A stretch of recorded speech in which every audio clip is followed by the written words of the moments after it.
高雄有一名高中生叫做孫奕倫，伊無受到身體各樣限制，立志要推摔台語文。今年初參加台語演講比賽，摕到高中組全國冠軍。最近伊呢，閣再出版頭一本台文詩集，甲家己17年來對人生的體會，寫做17首的台文詩。孫奕倫講，這冊名號做過別，意思就是克服種種的難關，也是伊面對人生的態度。就是就今日這本詩就共款，我透過文字，我透過我的行動來甲大家講，我攏會使，你一定嘛會使。明明敢若17歲爾，講出嘴的話是真儕大人攏無才調批評的。小小身體底一個老靈魂，伊是無受身體各樣限制生命鬥士孫奕倫。因為愛台語，甲推摔台語文這件代志當做一生的志願。那搶在參加台語演講比賽，念家己寫的文章，即擺閣甲家己這17年來對人生的體會寫做17首詩，出版頭一本個人詩集《過別》。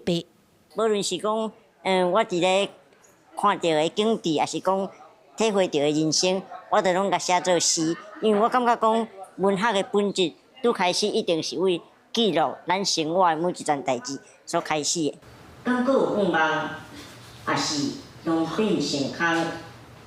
用充滿感情的台語開口念出家己寫的詩，台卡的阿母已經目眶紅。孫奕倫講，除了爸母以外，這17年來愛感謝的人實在傷濟，也因為有濟貴人的幫贊，讓伊有機會去找找家己的台語夢。伊會堅持奮鬥，伊面對身體病痛這跋無認輸的態度，也感動濟來參加新冊分享歸人。這細漢的囡仔，甲伊的心，跟媽媽迄款甘苦寫到這樣深刻。然後那時候我們就覺得說。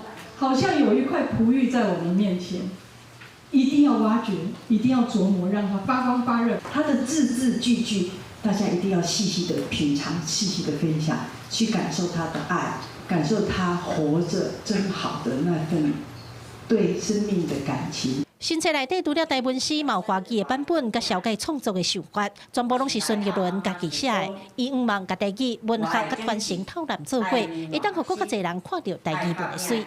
記者郭家祖、顧昭陽高雄場報道。